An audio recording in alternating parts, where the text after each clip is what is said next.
الحمد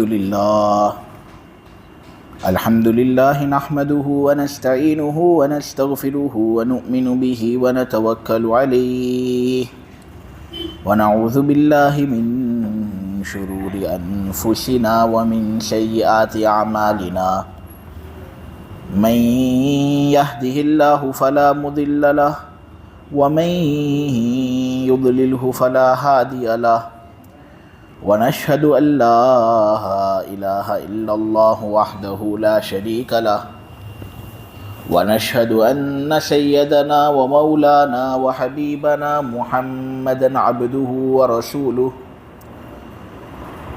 الحمد لله وكفى والصلاة والسلام على رسوله المصطفى وعلى عباده الذين ارتضى ومن بهداهم اهتدى وبآثار أهل المدينة اكتفى أعوذ بالله من الشيطان الرجيم بسم الله الرحمن الرحيم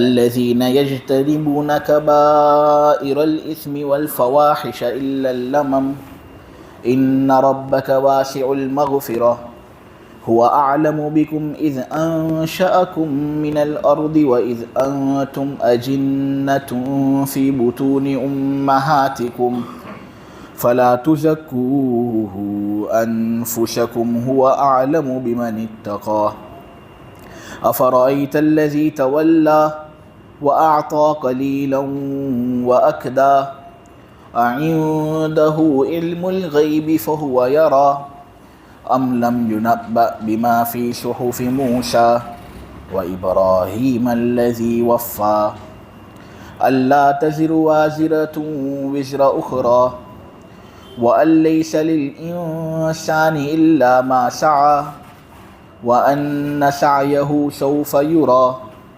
ثم يجزاه الجزاء الأوفى وأن إلى ربك المنتهى وأنه هو أضحك وأبكى وأنه هو أمات وأحيا وأنه خلق الزوجين الذكر والأنثى من نطفة إذا تمنى وأن عليه النشأة الأخرى وأنه هو أغنى وأقنى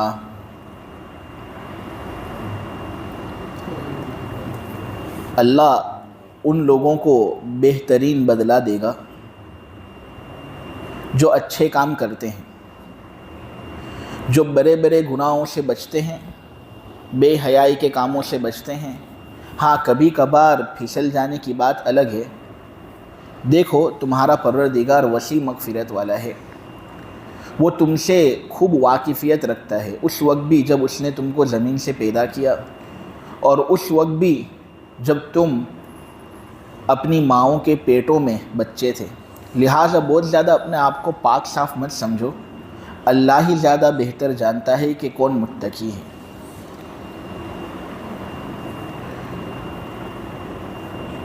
بھلا کیا آپ نے اس شخص کو دیکھا جس نے نصیحت سے منہ موڑا، جس نے ٹھورا دیا اور پھر رک گیا؟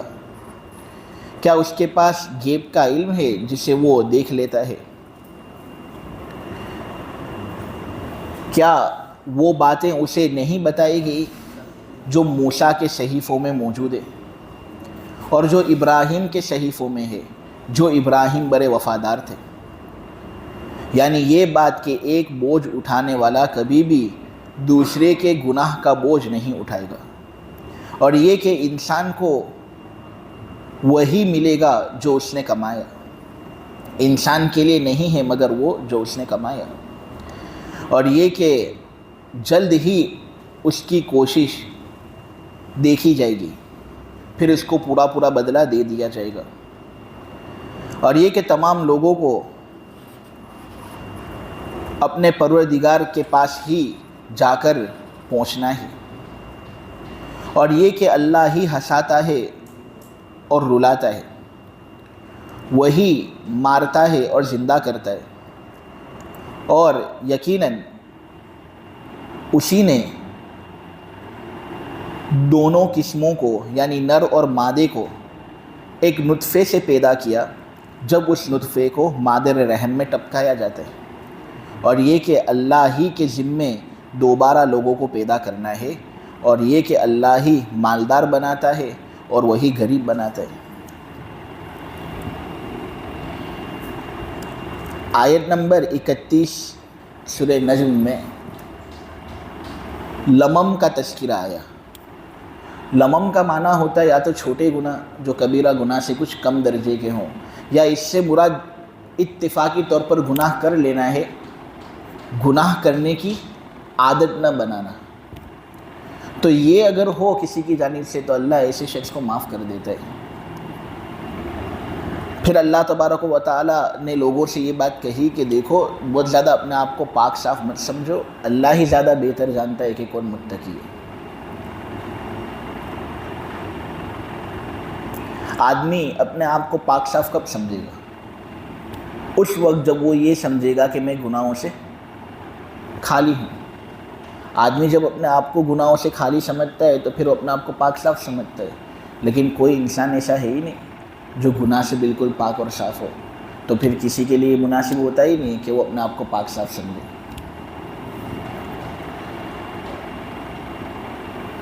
حضرت ابو بکر صدیق رضی اللہ تعالیٰ عنہ کے ایک رشتہ دار تھے جن کا نام تھا مصطح۔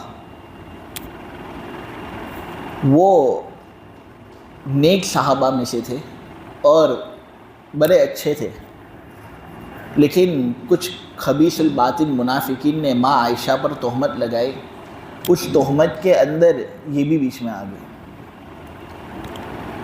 اور اس کے لپیٹے کے اندر یہ بھی آ گئے۔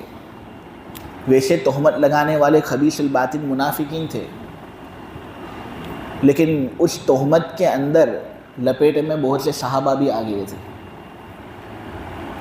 اسی لیے ہم کہتے ہیں کہ صحابی سے بھی گناہ ہو سکتے ہیں، وہ معصوم نہیں، لیکن عامتاً ان سے ہوتے نہیں ہیں، اور اگر ان سے ہو جاتے ہیں تو وہ توبہ کر کے اللہ تبارک و تعالیٰ سے اپنی مغفرت کروا لیتے ہیں۔ تو حضرت مصطح کے ساتھ بھی ایسا ہی معاملہ ہوا۔ انہوں نے حضرت ابو بکر کی بیٹی حضرت عائشہ کے بارے میں نازیبا باتیں کہہ دی۔ اب ہوتا تو یہ تھا کہ یہ مصطح حضرت ابو بکر کے رشتہ دار تھے، اور حضرت ابو بکر ان پر خرچ کرتے تھے، اور ایک متعین رقم بھی ان کو دیتے تھے کہ یہ اتنی رقم مصطح کی۔ جب تہمت لگائی نے مصطح نے تو حضرت ابو بکر نے وہ خرچہ دینا بند کر دیا کہ میری بیٹی کے بارے میں نازیبا الفاظ کہتا ہے، میں اس کو کھلاتا ہوں، میں اس کو پالتا ہوں، اور میری بیٹی کے بارے میں ہی نازیبا الفاظ اس نے استعمال کیا، اب میں اس کو 1 روپیہ بھی نہیں دوں گا۔ اللہ تبارک و تعالیٰ نے متنبی کیا، حضرت ابو بکر کو نبی کے واسطے کے ذریعے سے اللہ نے متنبی کیا اور کہا کہ کبھی بھی مالدار شخص اگر کسی غریب پر خرچ کرتا ہو اور اللہ نے مالدار کو وسعت دی ہے تو وہ اپنا خرچہ بند نہ کرے، خرچ دینا بند نہ کرے۔ کیا وہ یہ پسند نہیں کرتا کہ اس کی مغفرت کی جائے؟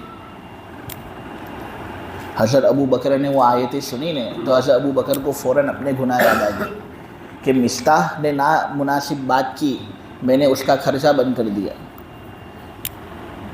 مجھ سے بھی بہت سی نامناسب باتیں ہوئی ہوں گی، میں نے بھی اللہ کی بہت سی نافرمانیاں کی ہوں گی۔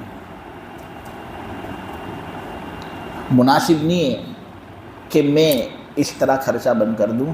تو آیت نازل ہوئی اور حضرت ابو بکر نے فوراً کہا کہ اے اللہ، میں تو اس بات کو پسند کرتا ہوں کہ تو میری مغفرت کر دے، واپس خرچہ شروع کر دیا۔ تو ہر آدمی کچھ نہ کچھ پاپ اپنے اندر لیے ہوئے ہوتا ہے، تو بہت زیادہ اپنے آپ کو پاک صاف نہ سمجھے۔ شریعت کے اندر یہ مضموم ہے کہ آدمی خود کی تعریف کرے، بلکہ اگر سامنے والا شخص حد سے زیادہ بڑھ کر تعریف کر رہا ہو تو شریعت میں تو یہ حکم ہے کہ مٹی لو اور اس کے منہ پر مارو۔ حد سے زیادہ تعریف نہیں کرنی چاہیے۔ حقیقت بیان کرنا الگ ہے، کوئی حافظ ہے اس کو کہہ دیا کہ ماشاءاللہ اپنے قرآن یاد کر لیا تو یہ حقیقت ہے۔ کوئی عالم ہے مسئلہ جانتا ہے، تم نے کہہ دیا ماشاءاللہ مسئلہ جانتا ہے۔ کوئی طاقتور ہے حقیقت بیان کر دی، کوئی حرج نہیں، لیکن حد سے زیادہ آگے بڑھنا تو شریعت کے اندر اس کو منع کیا گیا۔ تو ایسے لوگوں کے سروں پر مٹی ڈالنے کا بھی حکم نبی کریم صلی اللہ علیہ وسلم نے دیا۔ خود نبی کریم صلی اللہ علیہ وسلم نے بہت سے ایسی چیزیں اپنی جانب سے کی کہ اللہ نے اس پر حضور کو متنبع کیا۔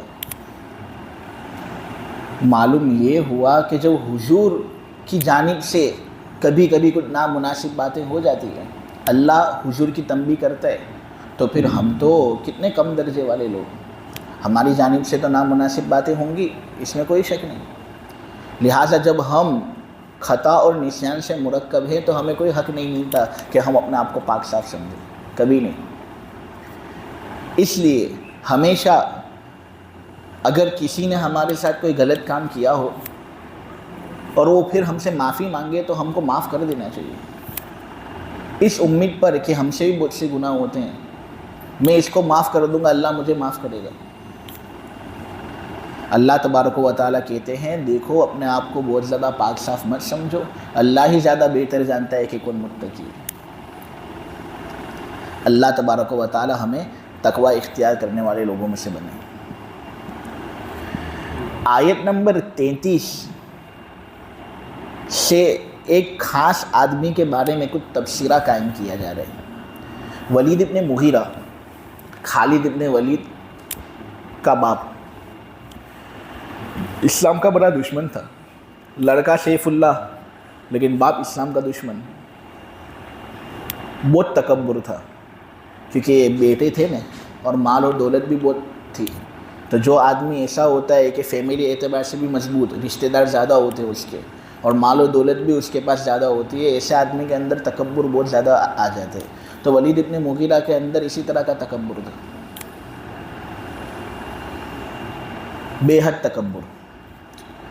لیکن قرآن ایک ایسی کتاب ہے کہ دشمن لوگ بھی اس کتاب کا اقرار کرتے تھے اور اس کو سچ مانتے تھے۔ تو یہ قرآن جب ولید ابن مغیرہ سنتا نا تو عجیب و غریب، اسلام کا دشمن ہونے کے باوجود یہ کہتا واللہ ان لقولہ الذی یقول حلاوۃ وان علیہ لتلاوۃ وانہ لمثمر اعلاہ مغدق اسفلہ وانہ لیعلو وما یعلی، کہ بخدا اللہ کی قسم یہ محمد جو کلام اپنی زبان سے لوگوں کے سامنے ظاہر کرتا ہے اس کے اندر تو شرابہ مٹھاس ہے، اس پر ایک شادہ بھی ہے، اس کا اندرون حصہ پانی سے لبریز، اوپر والا حصہ پھلوں سے بوجھل، ہرگز یہ کلام مغلوب نہیں ہوگا، اس کلام کو تو غالب رہنا ہے۔ یہ اسلام کا دشمن قرآن کے بارے میں کہہ رہا تھا، ایسی بات کہ ہم بھی نہیں کہتے۔ قرآن کی طرف توجہ نہیں ہوتی لوگوں کی۔ اسلام کا دشمن قرآن کے بارے میں ایسی باتیں کہہ رہا ہے کہ کبھی ہماری زبان سے بھی ایسا نکلا نہیں ہے۔ کیوں؟ ہم قرآن سمجھتے ہی نہیں ہیں۔ قرآن سمجھیں گے نہیں تو یہ زبان سے نکلے گا کس طرح؟ قرآن سمجھے تو صحیح، کوشش تو کریں۔ خیر، چند لوگوں کو فائدہ پہنچ جائے ہمارے لیے کافی ہے۔ قرآن کو سمجھیں تو دل زندہ ہوگا، نہیں پھر یہ چیزیں ہماری زبان سے نکلیں گی۔ عربی جاننا بہت ضروری، عربیت سے واقفیت بہت ضروری۔ تو اس کا میلان اسلام کی طرف ہو رہا تھا اور یہ اسلام کی طرف بڑھ رہا تھا، مائل ہو رہا تھا، اور پھر ذرا ہلکا سا ارادہ بھی کر لیا تھا کہ مسلمان ہو جاتا ہوں، ولید ابن مغیرہ۔ لیکن اس کے دوستوں کو پتہ چلا کہ یہ ایسا ارادہ ظاہر کر رہا ہے۔ اب آدمی خود سدھرنا چاہے لیکن اس کی سنگت اگر بری ہو نا تو وہ سدھر ہی نہیں سکتا۔ آدمی اچھا نیک بننا چاہے لیکن دوست لوگ ہی خراب ہوں، خبیث الباطن ہوں، آدمی کبھی سدھر ہی نہیں سکتا۔ آدمی کی حقیقت اس کے دوستوں سے جانی جاتی ہے۔ پھر جتنی نمازیں پڑھے، جتنے روزے رکھے، تو جن دوستوں کے ساتھ گھومتا ہے اس سے تیری حقیقت صاف ہے۔ تو سدھرنا بھی چاہے گا، بہت بہت تو 1 مہینے کے اندر اندر کچھ سدھار تیرے پاس آئے گا، لیکن اس کے بعد پھر وہی روش۔ کیوں؟ سنگت غلط ہے۔ نبی کریم صلی اللہ علیہ وسلم نے کہا ہے کہ سنگت کا خاص خیال رکھو۔ وہ آدمی جو اچھے لوگوں کے پاس رہتا ہے نیک لوگوں سے اٹھتا بیٹھتا ہے. اب اگرچہ وہ گھومنے پھرنے والی دوستی نہیں ہے, کھانے والی دوستی نہیں ہے, چائے کے گلے پر بیٹھنے والی دوستی نہیں ہے, پان کے گلے پر بیٹھنے والی دوستی نہیں ہے, بس تعلق رکھتا ہے نیک لوگوں کے ساتھ. اس کی مثال اس آدمی کی طرح ہے جو عطر فروش کے پاس جاتے ہیں. کبھی عطر کی دکان میں اگر تم داخل ہوگے نا تو نہیں پوچھو گے تب بھی عطر والا جو ہے وہ بغیر پوچھے عطر لگا دے گا کہ دیکھو یہ آئٹم ٹرائی کرو. کچھ دوسری بتائے گا دیکھو یہ آئٹم ٹرائی کرو. نہیں لینا کوئی حرج نہیں, یہ ہماری طرف سے, وہ مہک کر جائے گا. نیک لوگوں کے ساتھ تعلق رکھنے والا شخص اس آدمی کی طرح ہے جو عطر فروش کے پاس جاتا ہے. خوشبو نکلے گی, اچھا اثر ظاہر ہوگا. لیکن وہ آدمی جس کے دوست برے ہیں, چیپٹر قسم کے ہیں, ڈون قسم کے ہیں, ڈینجر دوست, سفلا درجے کے, پوری رات رکھڑنے کا, تراویح کے وقت پر راندر جانے کا, چائے کی لاریوں پر بیٹھے رہنے کا, باتیں تو ایسی کرنی ہے کہ اب بدلوں گا. باتوں سے کچھ نہیں ہوتا, کرنا ہوتا ہے. تو جن لوگوں کے ایسے دوست چیپٹر قسم کے ہوتے ہیں نا, اس کی مثال اس آدمی کی طرح ہے جو بھٹی کے اندر جاتا ہو اور اس آدمی کے ساتھ رہتا ہو جو کوئلے کے اندر پھونک مارتا ہے. تم جاؤ گے, فقط بیٹھو گے اور اس کے قریب بھی نہیں جاؤ گے, اس کو ہاتھ بھی نہیں لگاؤ, لیکن وہ پھونک مارے گا نا, اس پھونک کی وجہ سے وہ کالاش تمہارے کپڑوں پر آئے گی, تمہارے جسم پر آئے گی. جب باہر نکلو گے نا تو دوست تو کالا ہے ہی, جو اس کے ساتھ رہ رہا ہے وہ بھی کالا بن کر نکلے گا. اللہ کے نبی صلی اللہ علیہ وسلم نے کہا برے لوگوں کے ساتھ اٹھنا بیٹھنا جس آدمی کا ہے اس کی مثال اس آدمی کی طرح. تم جتنا چاہو اپنے آپ کو بچاؤ. ایسے لوگوں کو السلام علیکم ہی کر دینا چاہیے کہ میں اپنی زندگی کے اندر کچھ بدلاؤ لانے کی کوشش کر رہا ہوں. اگر میری جانب سے اب تم کو میسج نہیں آیا تو سمجھ جانا اس بدلاؤ کا حصہ تم ہو. یہ میسج چھوڑ دے, تبدیلی پیدا کر اپنے اندر. اصلاح کا سب سے پہلا زینہ یہ ہے کہ آدمی اپنے دوستوں کو بدلے. وہ نہ بدلتے ہوں کوئی حرج نہیں, ان کو بدلنے کی کوئی ضرورت نہیں ہے, تم الگ ہو جاؤ. نیک لوگوں کے ساتھ اٹھنا بیٹھنا ہو, علماء کے ساتھ, حفاظ کے ساتھ, اچھے لوگوں کے ساتھ, جن کے دل کے اندر خدا کا خوف ہو. وہ لوگ جن کے دل کے اندر خدا کا خوف ہے ان کا درجہ بہت اونچا ہوتا ہے. ایسے لوگوں کے ساتھ ہماری سنگت ہو. حقیقی اصل ایمان کی مٹھاس اسی آدمی کو حاصل ہے جس نے اللہ کے لیے محبت کی, اللہ کے لیے نفرت کی. تمہارا کوئی حرج نہیں ہے اس کے ساتھ, تم سیٹ ہو جاتے ہو, لیکن تم اس سے نفرت کرتے ہو اس لیے کیونکہ وہ اللہ کا نافرمان ہے.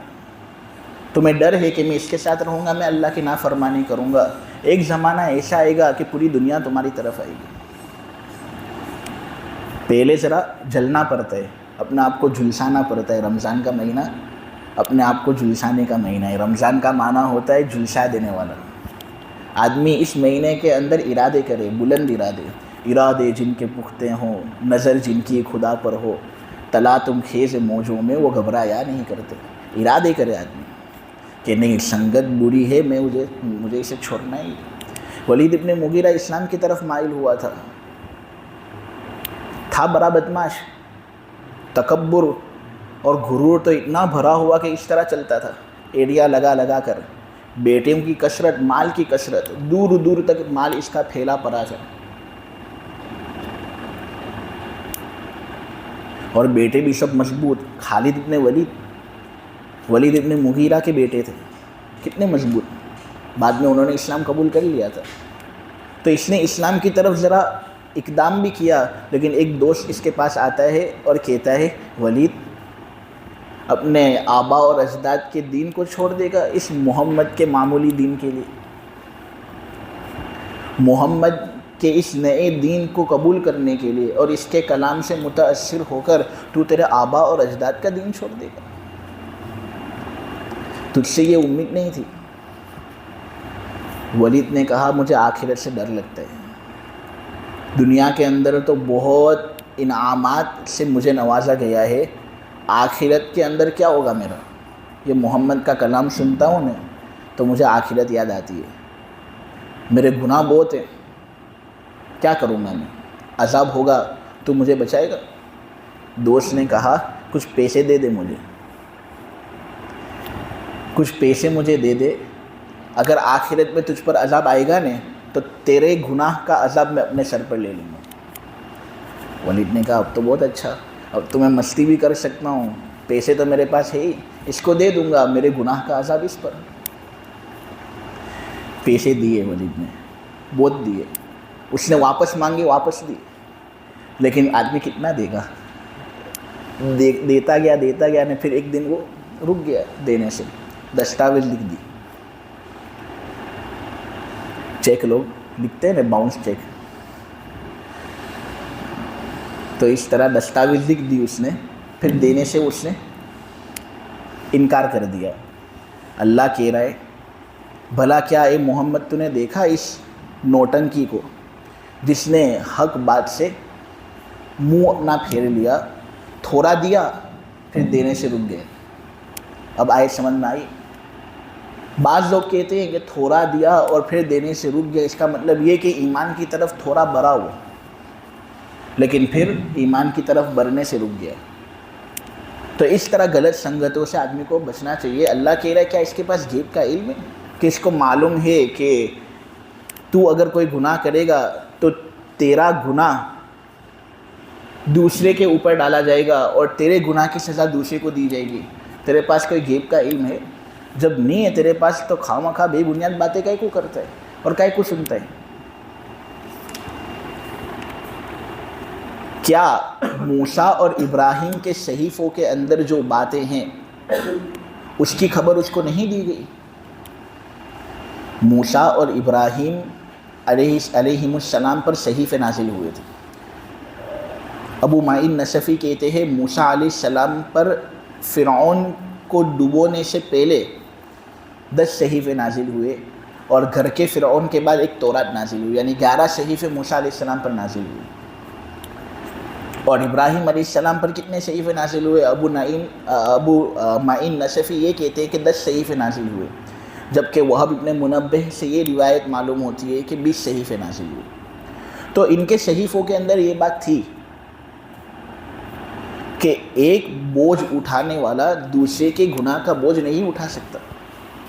جو گناہ کرے گا سزا اس کو ملے گی جس نے گناہ کیا، وہ گناہ کرے اور اس گناہ کی سزا کسی دوسرے کو ملے۔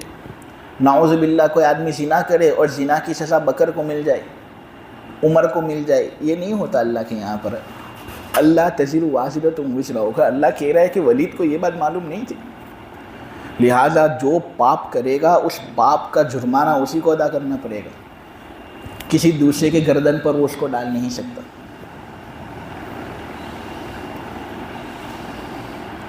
یہاں جو بات مجھے آپ لوگوں کے سامنے کرنی ہے وہ یہ ہے کہ ابراہیم علیہ السلام کی ایک صفت یہاں پر بیان کی یہ کہ وہ بڑے وفادار تھے، کیونکہ اللہ تبارک و تعالی کی جانب سے بہت سے آزمائشوں کے اندر ان کو مبتلا کیا گیا، بہت سی آزمائش۔ حضرت ابراہیم علیہ السلام نے شاید جتنی آزمائش جھیلی ہو ایسی آزمائش کسی نبی نے نہیں جھیلی محمد صلی اللہ علیہ وسلم کے علاوہ۔ اسی لیے تو خلیل اللہ ان کو کہا جاتا ہے، اور اسی لیے تو تمام دین والے ابراہیم علیہ السلام کو بڑا اور اونچا مانتے ہیں۔ مثلا کرسچن لوگ محمد صلی اللہ علیہ وسلم کو نہیں مانتے لیکن ابراہیم علیہ السلام کو مانیں گے۔ یہود لوگ عیسیٰ علیہ السلام اور محمد صلی اللہ علیہ وسلم کو نہیں مانتے لیکن ابراہیم علیہ السلام کو مانیں گے۔ تو جتنے بھی دین والے ہیں نا وہ سب ابراہیم علیہ السلام کو مانتے ہیں۔ اللہ نے ان کو بہت آزمائش کے اندر گزارا اور وہ اس میں کامیاب ثابت ہوئے۔ اسی لیے اللہ کہتا ہے کہ یہ ابراہیم جو میرا بندہ ہے یہ بڑا وفادار بندہ ہے۔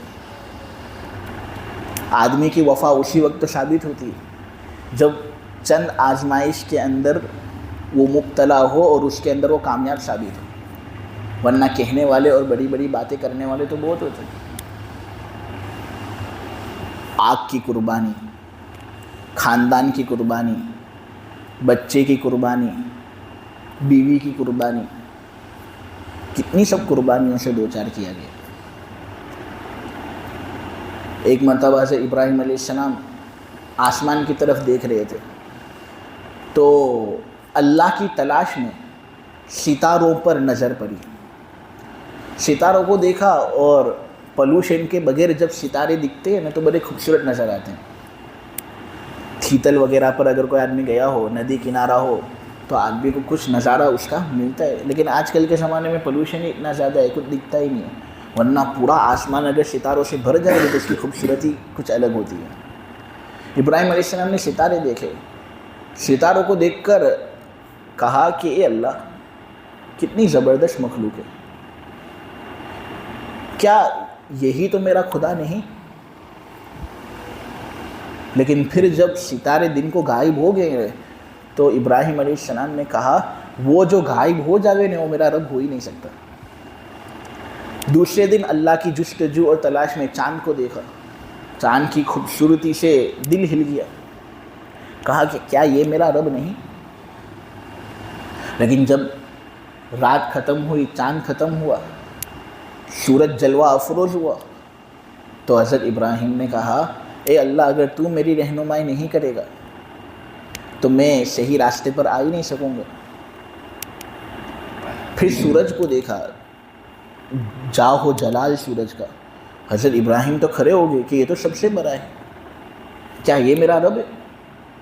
لیکن جب مغرب ہوئی اور سورج ڈوبا تو ابراہیم علیہ السلام نے کہا جو ڈوب جاوے وہ میرا رب ہو ہی نہیں سکتا. میرا رب تو وہ ہے جو ڈوبتا نہیں ہے, ہر وقت موجود رہتا ہے. اللہ کی طرف مائل ہوئے. پھر اللہ نے حضرت ابراہیم علیہ السلام کو پیغمبر کی دولت سے نوازا, پیغمبر بنائے ان کو. اپنے والد آزر کو یہ بار بار کہتے تھے کہ اے میرے والد, کیوں بتوں کی عبادت کرتے ہو؟ ایسے بتوں اور ایسی مورتیوں کی عبادت کیوں کرتے ہو کہ اگر ان کے سامنے کھانا پیش کیا جائے تو وہ کھانا بھی نہیں کھا سکتے. وہ جب خود کھانا نہیں کھا سکتے تم کو کیا کھلائیں گے؟ ان کے جو ابا تھے نا آزر, اور ایک نام اس کا تاریخ بتایا گیا ہے, یہ بتوں کو بیچتا تھا, مورتیاں بناتا تھا اور مورتیاں بیچتا تھا. پیغمبر کا باپ. بہت سمجھایا لیکن سمجھے ہی نہیں.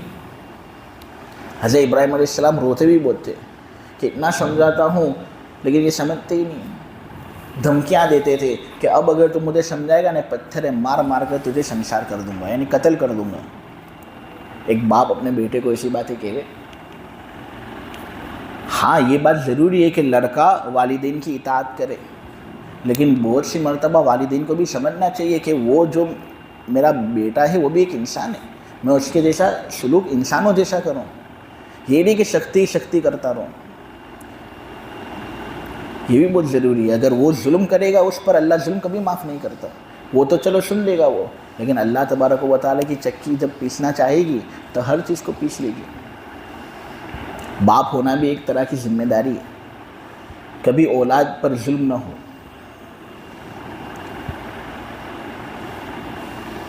ابراہیم علیہ السلام نے بہت سمجھا, لیکن جب وہ سمجھے نہیں تو ابراہیم علیہ السلام نے پھر ایک قسم کھا لی, تاللہ لأکیدن اصنامکم بعد ان تولوا مدبرین. اللہ کی قسم, جب یہ لوگ سب چلے جائیں گے نا تو میں ان کی جو مورتیاں ہیں سب کو پاش کر دوں گا, سب کو توڑ دوں گا. بڑے حوصلے کی بات ہے. اس کے لیے جگرا چاہیے. خود کے گھر والے خلاف تھے لیکن انہوں نے کام کیا, گئے اور جتنی مورتیاں تھیں سب مورتیوں کو توڑ ڈالا. سب لوگ فیسٹیول میں گئے تھے, وہ سب آئے تو دیکھا کہ ہماری جتنی مورتیاں سب پاش ہو گئی. سب کا خاتمہ کسی نے کیا. تو پھر لوگ کہنے لگے کس نے یہ کام کیا؟ تو پھر بعض لوگوں نے یہ بات کہی کہ ایک نوجوان تھا, لوگ اس کا تذکرہ کرتے تھے کہ بتوں کی بہت خلاف ورزی کرتا ہے, ابراہیم نام کا, شاید اسی نے کیا ہو. تو ابراہیم پر جب شک ہوا تو ابراہیم علیہ السلام نے کہا تم کہہ رہے ہو کہ کس نے یہ کام کیا, دیکھو کلہاڑی کس کے پاس ہے. حضرت ابراہیم علیہ السلام نے کلہاڑی لی اور مورتیوں کو توڑا, اور پھر کلہاڑی جو سب سے بڑا بت تھا نا اس کے پاس لگا دی. کہا کلہاڑی کس کے پاس ہے؟ یہ بڑے بت کے پاس. تو پھر تم مجھ پر الزام ڈالتے ہو, سب سے بڑے بت کو پوچھو نا, اسی نے یہ کام کیا. لوگوں نے کہا بیوقوف سمجھتا ہے. کیا سمجھتا ہے اپنا آپ کو؟ بہت اوور سمارٹ سمجھتا ہے اپنا آپ کو. یہ بڑا بت جو ہے کیا اس کے اندر جان ہے؟ بے جان پتھر ہے یہ، اس کے اندر جان ہی نہیں، حرکت نہیں کر سکتا، دوسرے بتوں کو توڑنا تو بہت دور کی بات۔ ابراہیم علیہ السلام نے کہا یہی تو کہہ رہا ہوں یہ بے جان پتھر ہیں، تو پھر ان کی عبادت کائے کو کرتے ہو؟ ان کے سامنے اناج وغیرہ کائے کو ڈالتے ہو؟ خود کھا لو، کسی غریب کو دے دو۔ غصہ آیا ان کو، بھڑک اٹھے، ضد پر آ گئے۔ عقل سے جب کام نہیں چلتا تو پھر ضد پر آ جاتے ہیں۔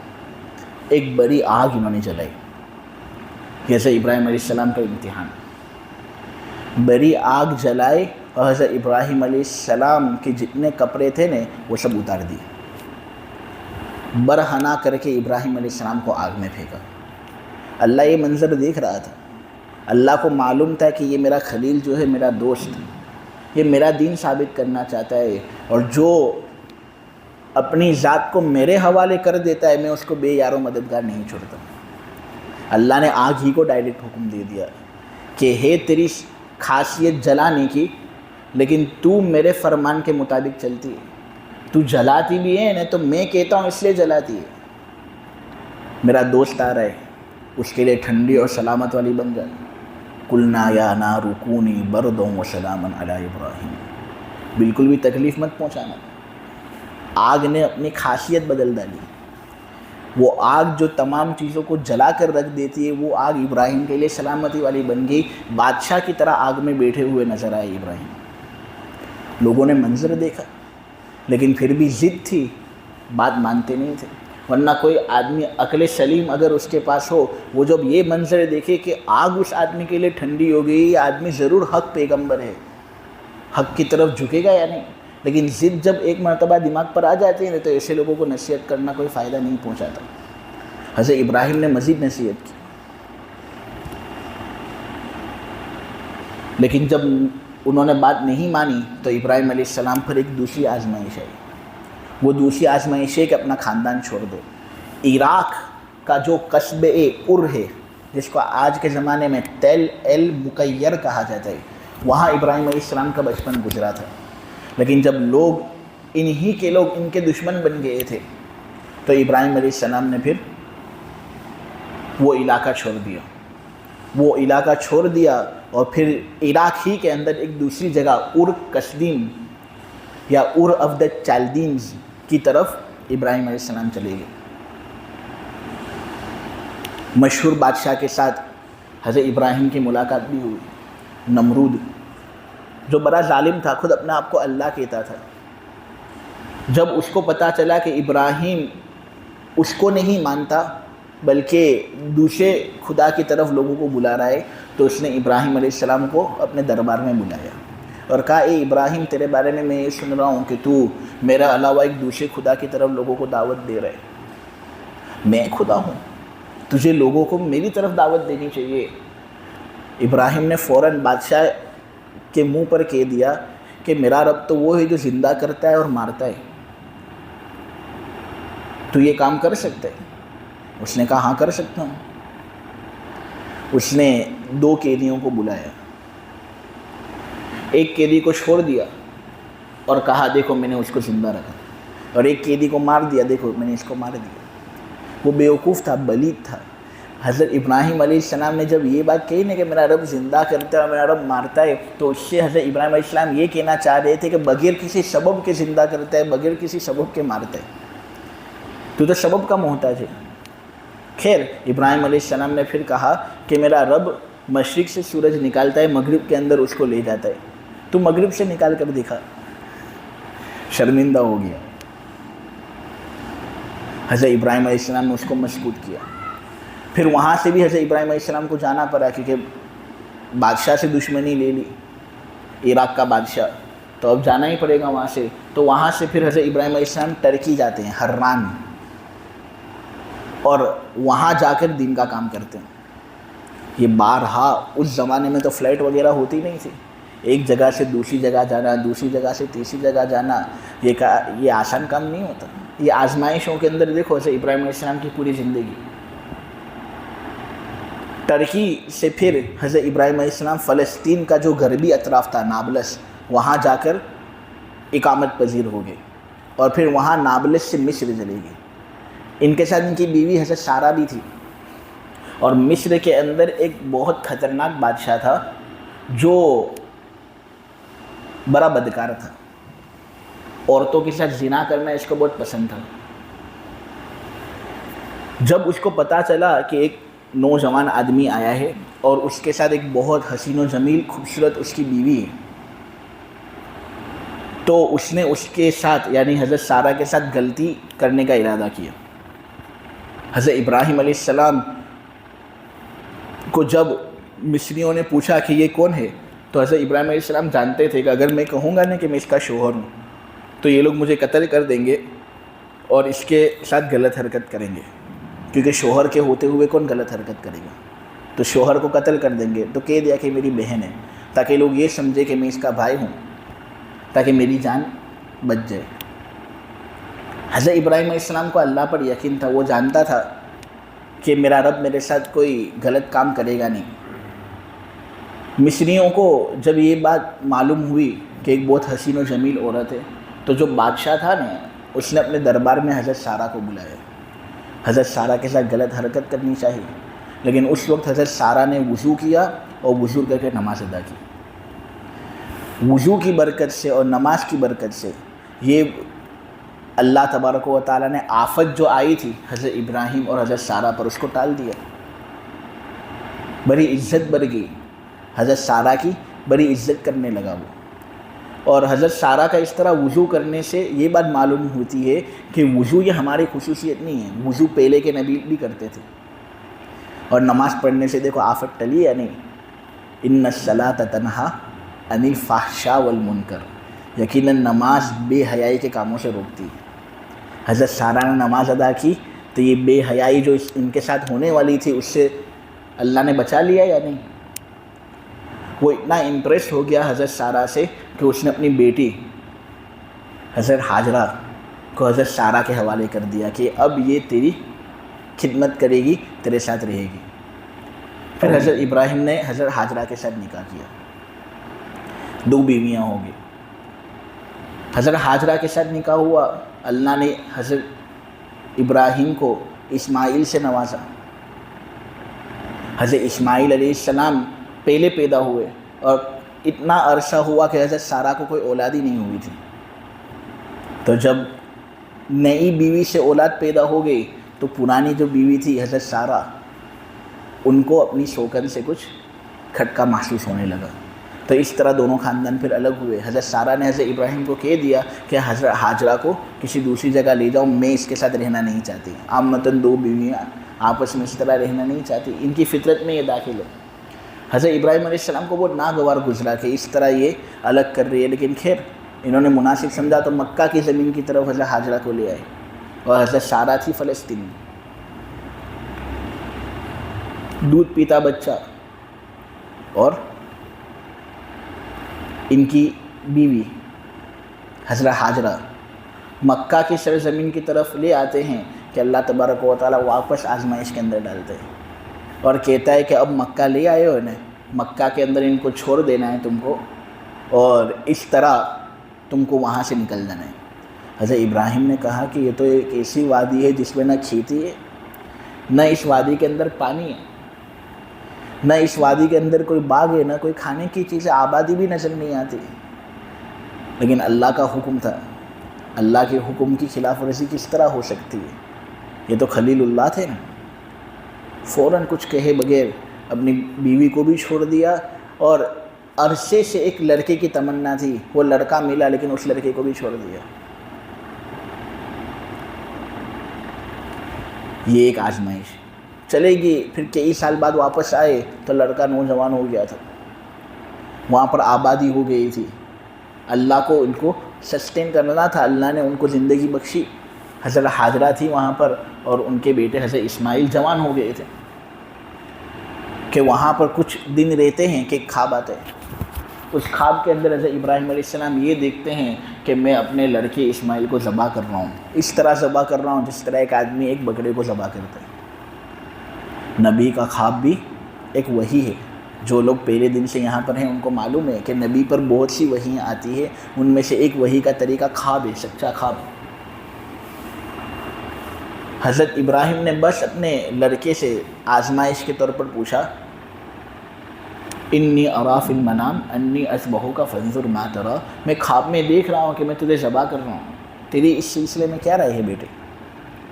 حضرت اسماعیل علیہ السلام چونکہ پیغمبر کی اولاد تھی، بڑے باپ کے بڑے بیٹے تھے، کہا یا ابت افعل ما تؤمر ستجدنی ان شاء اللہ من الصابرین، اے میرے والد جو تمہیں کرنا ہو کرو، ان قریب تم مجھے صبر کرنے والوں میں سے پاؤ گے۔ یہ حضرت ابراہیم علیہ السلام کی آزمائش والی پوری زندگی، اسی لیے یہاں پر کہا گیا کہ ابراہیم جو تھے نا ہمارے بندے، یہ بڑے وفادار بندے تھے۔ وفادار آدمی اسی وقت ثابت ہوتا ہے جب کئی آزمائشوں کے اندر وہ کامیاب ثابت ہو۔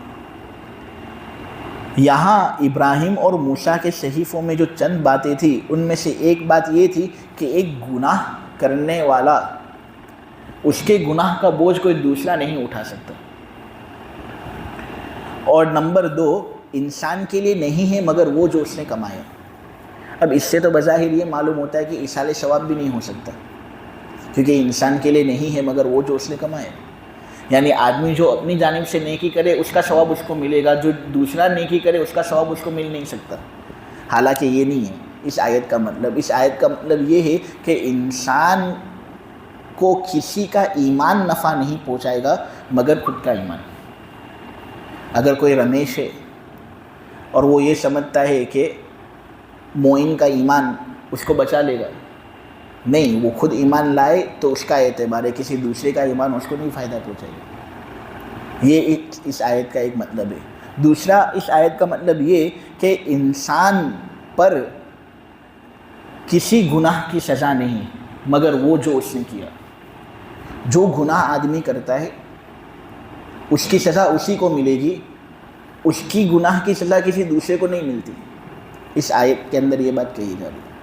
اس آیت کے اندر بعض لوگوں نے یہ بات کہی ہے کہ یہ تو عدل الہی کا تذکرہ ہے، اللہ کا فضل یہ ہے کہ دوسرے کا ثواب انسان کو پہنچ سکتا ہے۔ یعنی قانون تو ویسے یہی ہے کہ جو تم کرو گے اس کا فائدہ تم کو ملے گا، دوسرے کے کرنے سے تمہارا فائدہ نہیں ہوگا۔ لیکن اللہ کا فضل یہ ہے کہ اللہ تبارک و تعالی ایصال ثواب بھی رکھتا ہے، اور اللہ تبارک و تعالی نے یہ بات رکھی ہے کہ اگر کوئی آدمی نیکی کرتا ہے اپنے والدین کے لیے اور ان کو ثواب پہنچاتا ہے تو یہ ثواب بھی پہنچے گا، اور یہ اللہ کا فضل ہے، اللہ کا عدل نہیں۔ گویا آیت میں عدل الہی کا تذکرہ ہے لیکن فضل الہی یہ ہے کہ ایصال ثواب ہوگا۔ آیت کے اور مطلب بھی بیان ہوئے۔ بعض لوگوں نے یہ مطلب نکالا ہے کہ بدنی عبادت کے اندر نیابت نہیں ہو سکتی، بدنی عبادت کے اندر نیابت نہیں ہو سکتی، یعنی آدمی کو نماز پڑھنی، اب وہ نماز کا ذمہ کون ہٹائے گا؟ وہ خود نماز پڑھنے والا۔ مثلا عصر کی نماز ہم کو پڑھنی ہے نا، اب ہم عصر کی نماز پڑھیں گے تو وہ ذمہ ہمارے ذہن سے نکلے گا اور دل سے خارج ہوگا۔ اب اگر کسی نے عصر کی نماز پڑھی نہیں اور میں اس کے بدلے میں عصر کی نماز پڑھ لوں تو اس کے ذمہ کیا فارغ ہوگا؟ یعنی ایک کا نماز ادا کرنے کی وجہ سے دوسرے کی نماز معاف نہیں ہوتی نا، ہر ایک کو نماز اس کی ادا کرنی ہے۔ ایک بابا تھے مفتی اسماعیل صاحب، جو ہمارے شیخ ہیں، وہ ہم کو بیان کرتے تھے، وہ ایک مرتبہ لوگوں کے گھروں کا چکر لگاتے تھے اور کہتے تھے کہ مجھے تھوڑا پیسہ دے دو، کچھ اناج دے دو، تمہاری جتنی نمازیں ہیں نا وہ میں پڑھ لوں گا، تمہارا ذمہ فارغ ہو جائے گا۔ پہلے کے زمانے میں ہوتے تھے ایسے بابا لوگ۔ مفتی اسماعیل صاحب کو پتہ چلا کہ ایک ایسا ہے ہمارے محلے میں جو لوگوں سے پیسے لیتا ہے اور بدلے میں یہ کہتا ہے کہ تمہاری نماز میں ادا کروں گا، تمہارا ذمہ فارغ کر دوں گا۔ وہ جانتے تھے کہ ایسا کچھ ہے نہیں، تو وہ ایک مرتبہ گئے اس کے پاس اور کہا کہ تیرے بارے میں ہم نے یہ سنا ہے، کیا تو اس طرح لوگوں کی جانب سے نماز ادا کرتا ہے؟ وہ کہتا ہے ادا کرتا ہوں۔ پیسے بھی لیتا ہے تو اس نے کہا کہ ہاں پیسے بھی لیتا ہوں۔ اب مفتی صاحب دیکھ رہے تھے، نگرانی کر رہے تھے اس کی، اور نماز کا وقت ہوتا ہے پھر بھی نماز نہیں پڑھتا وہ، اور یہ کہہ رہا تھا سب کو کہ میں تمہاری جانب سے نماز ادا کر دوں گا، تمہارا ذمہ فارغ ہو جائے گا۔ تو وہ گئے اس کے پاس اور کہنے لگے کہ بھئی نماز کا وقت ہو گیا، نماز بھی نہیں پڑھتا تو کہاں نماز پڑھتا ہے؟ تو وہ کہتا ہے میری روح مکہ مدینہ جاتی ہے، وہاں جا کے نماز پڑھ کر آ جاتی ہے۔ تم لوگ ظاہری مولوی لوگ ہو، تم لوگ کو نہیں پتہ چلے کس طرح یہ ہوتا ہے، لیکن ہوتا ہے۔ میری روح مکہ مدینہ جاتی ہے، وہاں نماز پڑھ کر آ جاتی ہے، یہ مت پوچھ کس طرح۔ حضرت مفتی صاحب نے کہا اچھا تو تیری روح کو کہنے کہ کھانا بھی کھانا ہو تو وہ مکہ مدینہ چلی جاوے کھانا کھانے کے لیے، یہاں پر لوگوں سے بھیک کو مانگتا ہے، کیوں اس طرح لوگوں سے مدد کا سوال کرتا ہے؟ یعنی نماز پڑھنے کے معاملے میں روح مکہ مدینہ جاتی ہے، لیکن کھانے کے معاملے میں یہاں پر ہی رہتی ہے، اور لوگوں کی بھیک کی ضرورت اس کو ہوتی ہے۔ تو ایک معنی اس آیت کا یہ نکلتا ہے۔ ایک معنی اس آیت کا یہ بھی نکلتا ہے کہ انسان کے لیے نہیں ہے مگر وہ جس کی نیت اس نے کی۔ یعنی زید بکر کی جانب سے کوئی قربانی کرے، زید بکر کی جانب سے کوئی قربانی کرے اور بکر نے قربانی کی نیت ہی نہیں کی، اور زید اس کی جانب سے قربانی کر لے، تو کیا بکر کی جانب سے قربانی ادا ہوگی؟ نہیں، نیت نہیں ہے۔ ہر آدمی کو اسی کام کا فائدہ پہنچے گا جس کی نیت اس نے کی۔ خیر، جو بھی کوشش انسان کی جانب سے ہوگی ان قریب اللہ کے سامنے وہ ظاہر ہوگی، پھر اللہ پورا بدلہ دے گا۔ دیکھو تمام لوگوں کو اللہ ہی کے پاس جانا ہے، اللہ ہی ہنساتا ہے رلاتا ہے، اللہ ہی مارتا ہے زندہ کرتا ہے۔ اللہ نے تمام لوگوں کی دو قسمیں پیدا کی، ایک نر ایک مادہ، ایک ہی نطفے سے، جس کو مادر رحم کے اندر ٹپکایا جاتا ہے۔ لہٰذا اللہ تبارک و تعالی ہی کرنے دھرنے والی ذات ہے، اللہ تبارک و تعالی ہی سے ہم کو ہماری فریاد مانگنی چاہیے۔ اور اس آیت سے یہ بات نہیں معلوم ہوتی ہے کہ جس طرح خیر کا پیدا کرنے والا اللہ ہے نا، شر کا پیدا کرنے والا بھی اللہ ہے۔ جس طرح زندگی اللہ دیتا ہے، اس طرح موت بھی اللہ دیتا ہے، اور جس طرح اللہ بعض لوگوں کو مالدار کرتا ہے تو غریب کرنے والا بھی اللہ ہی ہے۔ اب یہ کہ اللہ کیوں غریب کرتا ہے، تو یہ اللہ کی ایک حکمت ہوگی۔ اگر ہم اس حکمت کے بارے میں جانکاری نہیں رکھتے تو اس کا مطلب یہی نہیں کہ وہ حکمت نہیں ہے۔ ہمارے سامنے فقط ایک پکسل ہوتا ہے، اللہ کے سامنے پورا پکچر ہوتا ہے۔ کوئی چیز ہم ہمارے لیے بری سمجھ رہے ہوں، لیکن ہو سکتا ہے وہ ہمارے لیے بھلی۔ اس لیے آدمی کبھی اللہ پر اعتراضات نہ کرے۔ اللہ چونکہ خالق ہے نا، خالق جو چاہے کر سکتا ہے، اس لیے اللہ نے خیر بھی پیدا کیا اور لوگوں کو آزمانے کے لیے شر بھی پیدا کیا۔ تلوار بنانے والا غلط نہیں ہوتا، تلوار کا غلط استعمال کرنے والا غلط ہوتا ہے۔ شر بنانے والا غلط نہیں ہے، لیکن اب اس شر پر عمل کرنے والا وہ غلط ہوتا ہے۔ اللہ تبارک و تعالیٰ کہنے کو قبول فرمائے، سننے کو قبول فرمائے، سب سے زیادہ عمل کی توفیق عطا فرمائے۔ سبحانک اللہم بحمدک وتبارک اسمک وتعالی جدک ولا الہ غیرک، یا رب صلی وسلم دائما ابدا علی حبیبک خیر الخلق کلہم۔ اے اللہ ہمارے گناہوں کو معاف فرما، مولا ہماری خطاؤں سے درگزر فرما۔ اے اللہ قرآنی انوارات سے ہمارے سینوں کو منور فرما دے، ہمارے سینوں کو مولا کریم اجالا بخش دے۔ اے اللہ یہ لوگ جو بیٹھنے والے ہیں ان کی ہر جائز تمنائیں اور مرادوں کو پورا فرما، ان کے بیٹھنے کو قبول فرما۔ اے اللہ ان کے روزوں کو قبول فرما، تراویح کو قبول فرما۔ مولا کریم ہماری جتنی عبادتیں ہماری جانب سے ہوتی ہے اے اللہ ان کو قبول فرما۔ اچھی ہم نشینی سے مولا کریم ہمیں سرفراز فرما، برے دوستوں سے اور برے لوگوں کا نشانہ بننے سے اے اللہ تو ہماری پوری حفاظت فرما۔ اے اللہ شرک سے ہماری پوری حفاظت فرما۔ اے اللہ وفاداری کے جو اوصاف ہیں ابراہیم علیہ السلام کے اندر جس طرح تو نے ڈالے تھے، ہمارے اندر بھی وہ اوصاف ملا دے۔ اے اللہ ہم تجھ سے یہ سوال نہیں کرتے کہ تو ہمیں آزمائش کے اندر مبتلا کر۔ اے اللہ ہم ابراہیم علیہ السلام جیسے نہیں، مولا نہ ہمارے جگر اتنے وسیع ہیں کہ ہم اتنی بلند آزمائشوں کو اے اللہ برداشت کر سکیں۔ مولا کریم بغیر آزمائش کے ہم کو مولا کریم اونچا درجہ عطا فرما دے۔ دنیا بھی ہماری بہتر سے بہتر بنا، آخرت بھی ہماری بہتر سے بہتر بنا۔ جنت الفردوس کا ہم تجھ سے سوال کرتے ہیں اے اللہ جہنم سے ہماری پوری حفاظت فرما۔ دنیا آخرت دونوں جگہوں میں اللہ عزت سے نواز، ذلتی سے پوری حفاظت فرما، طاقت قوت قدرت سے نواز، بیماری کمزوری زور سے پوری حفاظت فرما۔ اے اللہ خیر سے نواز، شر سے پوری حفاظت فرما، سکھ سے نواز، دکھ سے پوری حفاظت فرما، اور اے اللہ ہم سے راضی ہو جا۔ مولا یہ تفسیر جو ہوئی، اس میں جو ہم نے تفسیر کی، جو تفسیر ہم نے سنی، اے اللہ اس عمل کے ذریعے سے تو ہم سے راضی ہو جا۔ اے اللہ اگر تو اس کے باوجود بھی ہم سے ناراضی رہا تو ہمارا یہ کام کرنا بے فائدہ ہوگا۔ اے اللہ ہمارے اس کام کو بے فائدہ مت بنا اور اس کو قبول فرما لے۔ اے اللہ تیرے نبی پاک صلی اللہ علیہ وسلم اور تیرے نیک اور دانا بندوں نے جتنی خیر اور بھلائیوں کا تجھ سے سوال کیا وہ مجھے اور پوری امت کو عطا فرما، اور جن شرور اور برائیوں سے پناہ مانگی ہے ان سے اے اللہ تو ہماری بھرپور حفاظت فرما۔ وصلی اللہ تعالی علی خیر خلقہ محمد وعلی آلہ وصحبہ اجمعین برحمتک یا ارحم الراحمین۔